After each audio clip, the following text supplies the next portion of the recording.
Today, I want to talk about something that is often hyper-focused on during this time of year. Do we rest or do we hustle? If you've ever looked at your child during the holidays and thought, wow, they really need a break, but also there's their upcoming exam, and I know that they were behind in spellings and math earlier, I don't know what to do.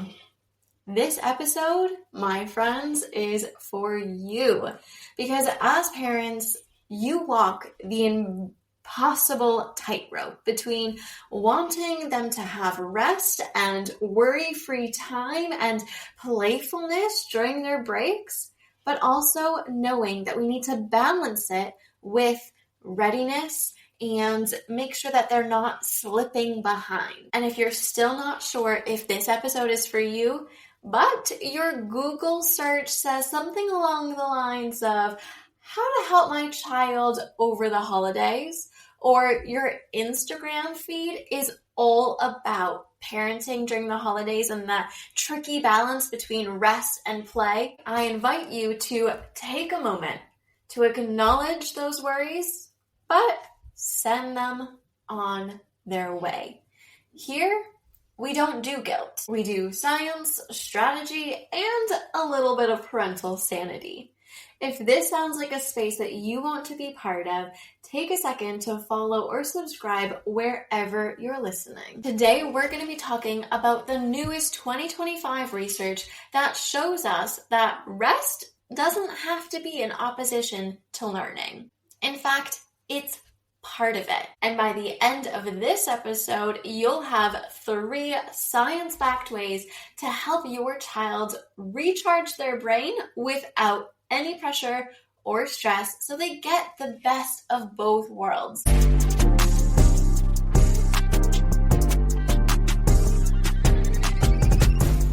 Welcome to the Mindful Toolbox podcast. I'm Sarah Lynn, and this week we're bringing calm, curiosity, and neuroscience to the very important question. How can we rest and honor the break that our children so desperately need in December while not losing momentum and progress they've built over the last couple of months? Be sure to stick around until the very end, as I'm going to be distilling everything down into 3 powerful tools that you can try over this break. But for now, let's dig into the science. Okay, let me start with a confession. I feel like we know each other pretty well now, and this probably won't come as a surprise. I have never been very good at resting. So it's kind of ironic that I'm doing an entire podcast on the efficiency and the benefits of resting. I appreciate the irony here, but when I'm sick, I want to tidy the house. When I'm told to take a rest day, I will write myself a to-do list. Like if I'm injured, I will find a way that I can still be active or do something so I could tick it off a list. For years, I thought that resting meant doing nothing. But, luckily for me and luckily for everyone that hears this podcast, the science actually says otherwise. In fact, I was reading this really interesting article by Eleva Atanasova in 2025. So this is a very new research article. And they found that rest is recovery. They found that our brain restores attention through short, repeated cycles of focus and release. So what that means is we don't want long periods of any of them. We don't want long periods of intense focus, but we still don't want long periods of stillness. And I guess the main thing that I took away from that is that rest isn't the absence of activity. I don't have to just sit and twiddle my thumbs. In fact, it's the presence of rhythm. It's really like, have you ever noticed you become calmer after you've done something rhythmic, like baking or drawing or playing outside, rather than if you just sat and watched a program? The same goes with your child. And this is actually supported by the University of Westminster in 2024. There's a Dr. L. Smith, and they showed that what they termed green exercise, so gentle outdoor movement, it actually helps to regulate our children and their emotions and recover their focus faster than them passively resting. So what does that mean, passively resting? Like if they sat and watched a movie, they would be less focused and rested and regulated than if they were outside playing. So rest isn't the opposite of effort. It's that balance. It's that balance that makes effort possible. Like we need rest in order to accomplish things, right? So if this idea of rhythmic rest feels a little bit new, but also like the kind of science you wish schools talked about, just like I wished I didn't have to wait until I was in my 30s to find out that rest was actually important, make sure that you're subscribed, because every 2 weeks we unpack tools and evidence that parents can use right away to help their children learn without losing themselves. So in episode 14, we talked about the body budget, which was the metaphor that we were using to describe how stressful situations withdraw energy from our budget. And when we have positive interactions, we add money and energy to our body budget. And this metaphor is not just good for looking at academics, looking at how we can approach difficult things, perhaps like entering into school. It works in unison with rest as well. The ironic part, or I guess the interesting part that really caught me while I was reading, is that if sleep routines vanish or the sugar spikes, like our insulin spikes, go up, and there's no predictability. You know those days between the 26th and like the 29th, the 30th, no one really knows what's going on? Those days can actually be read as stress, not rest, because there's no predictability there. Now, Lisa Feldman Barrett's, again, her predictive regulation research, which shows that the brain doesn't react, it forecasts the feelings and emotions that we're going to need based on previous experiences. She says that if it can't predict what's next, our brain often assumes danger, which is wild because those days of like the time melting and we don't know if it's night or day and what day is it actually, they sound like it would be a really good time for us, but too much novelty and too little rhythm, and that brain spends energy faster than it earns it. Think about it. We said that the body budget needs to have active deposits to replenish itself. But if all we're doing is giving way to the rhythms and we're not taking into consideration that we need to have a little bit of structure around what a day looks like similar morning wake-ups, consistent routines around bedtime as much as possible. If we don't have those things, our brain, whether we're conscious of it or not, is actually withdrawing energy and has very little to bump it back up. Now, I'm not being a Scrooge here. I'm not saying that everything needs to be timetabled out and we can't have a little bit of flexibility around what we eat, when we go to bed. Of course not. This is all about realistic parenting and engaging the neuroscience of health with how we can recreate that in a real, tangible life. So how can we acknowledge that rest is necessary, but too much rest can actually cause it harder for us to recover and regulate? How can we balance that in a time where the days kind of melt together?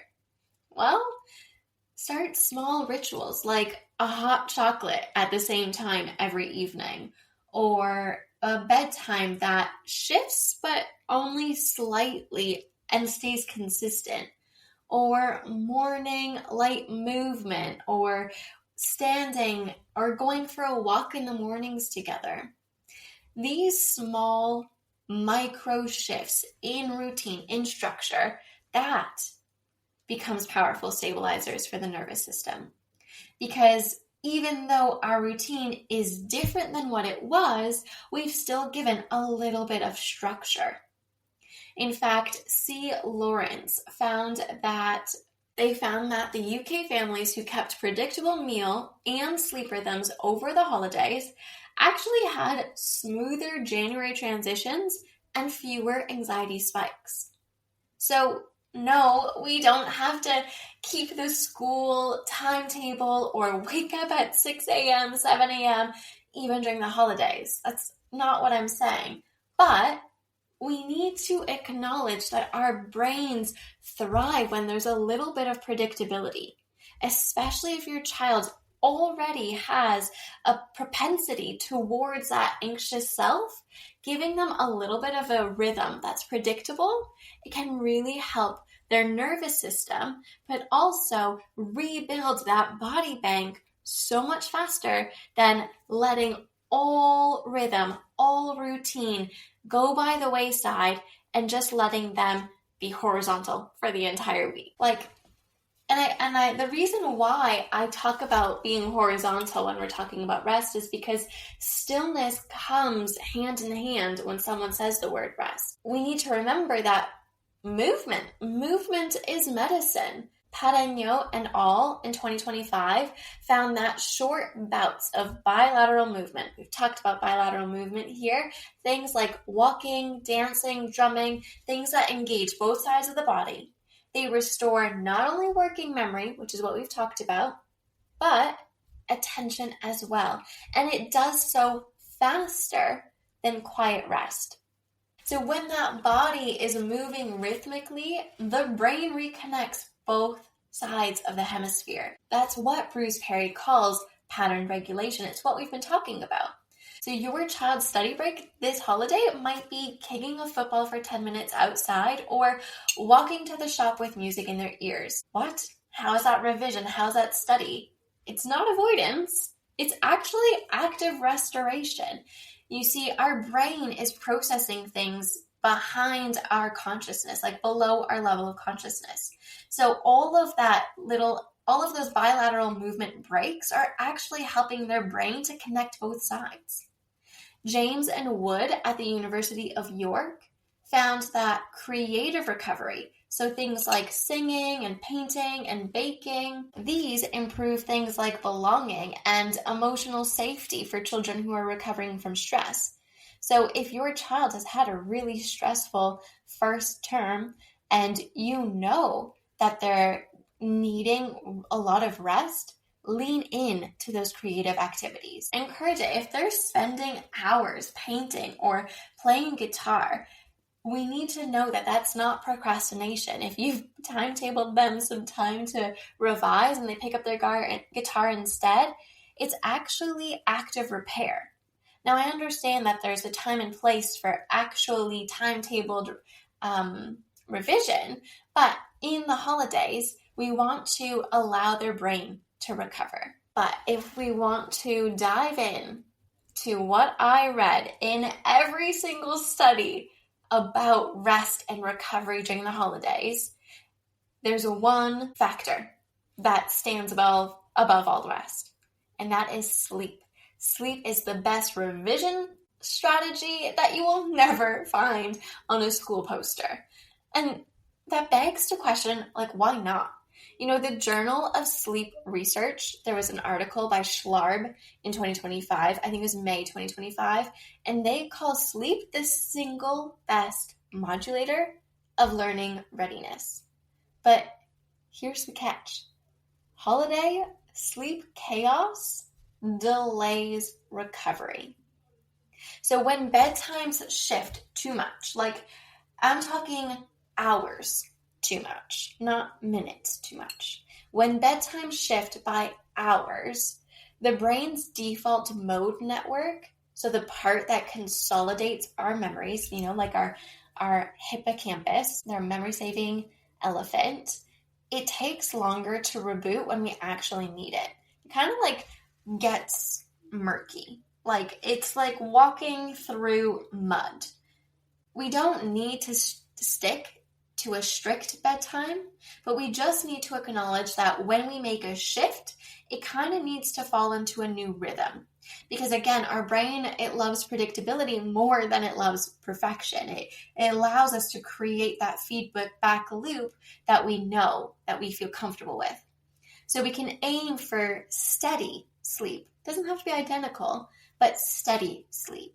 And if you need a parenting mantra, make it consistency beats control.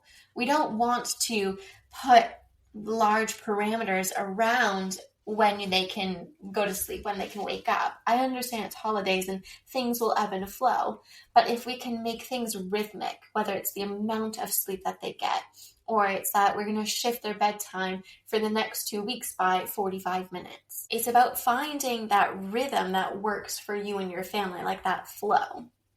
Actually, speaking of flow, one of my favorite news studies this year comes from R. Meager on teaching for flow. It was a fascinating read because, well, it shows that when children are in flow, so they're creative, they're curious, they're immersed, like they are so into something that the rest of the world kind of disappears. They're still practicing the same cognitive pathways used for formal learning. Which is beautiful, which is wild, which actually reinforces the research of schools in other countries that don't enter children into formal education until they're over 6 or 8 years old. They spend their childhood actually building things, being outside, gaming, sketching. Like they're not off task in that moment. They're actually just in a different mode of mastery, but it's still allowing their brain to fire in the same way that it would if they were sitting in the classroom. So this for me was like probably the most impactful resource that I read because it shows that rest isn't stopping. It's learning, but in a different way. And that's what I want parents to hear this holiday season.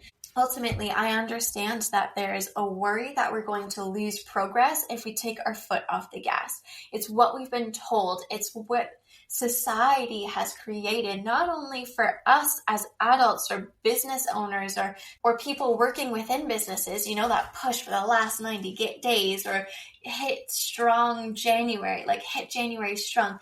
I get all of that and I understand why we're typing into Google, how can I help my child maintain their progress even on a holiday?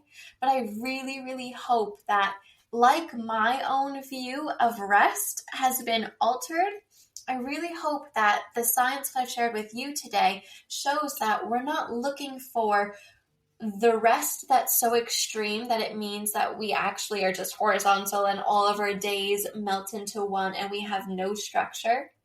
And it doesn't mean that the only way we can have progress is if we sit at the table and revise our times tables in a formal manner. But instead, it's the beautiful, liberating, empowering research that says actually rest is about creativity and movement and being outside. And yes, having a little bit of structure, but allowing ourselves to indulge in those activities that we may not have previously because of our timetable. And more importantly, that when we do it, we shouldn't feel guilty because it's actually connecting our brain in a way that bumps up that body bank, that prepares our hippocampus, our memory sorter for active formal learning. Like that to me is something that I don't just think is powerful news for our children, but I'm not going to lie. I'm so excited as an adult to know this information, to know that I could indulge in Christmas crafts and December baking and going for long walks and not feel guilty that I'm not progressing something or learning something or taking something off the to-do list, because my brain is actually really, truly benefiting from it. Okay. Welcome to the end. Congratulations on sticking with me. Here are the 3 tools that I promised that you should try this break. Tool number 1, the 3-to-1 balance rule. So if all of this sounds great, but how does it work theoretically? Well, we have 3 parts of rest to 1 part of learning. So for every 3 hours of free rest, we want 1 hour of gentle revision or curiosity-led learning. What do they want to learn about? How to knit, sew, code? Great. Tool number 2, let's get predictable with play. Doesn't have to be timetabled in, but let's keep a few routines the same. That predictability creates safety and therefore allows our prefrontal cortex to actively engage with the world around us. It's better for everything. And tool number 3, last but not least, our body budget reset. That's the main goal of the holidays. 1 movement, 1 connection, 1 stillness. And that's enough. I feel like that's going to be my mantra for myself over the holidays. I did something active. That's great. I did something where I'm connecting with myself or someone else. Perfect. And I also have something permission, granted permission for just stillness. I love it. So as you head into the break, please remember that your child doesn't need a perfect timetable. They don't need to hunker down and read a million books and practice their times tables every single day for hours at a time. What they need is predictability, a little bit of rhythm, and rest that restores, intentional rest. We need to do more good so it offsets the things that are withdrawing from that bank account. That is what rest is. If this episode gave you a new way to think about rest, just like researching for it did for me, please share it with another parent who's still trying to get the December break right. Until next time, keep breathing, rest intentionally, and remember, calm isn't a pause from learning. It's where learning can actually begin. I'm Sarah Lynn, and we'll see you in 2 weeks' time. Cheers.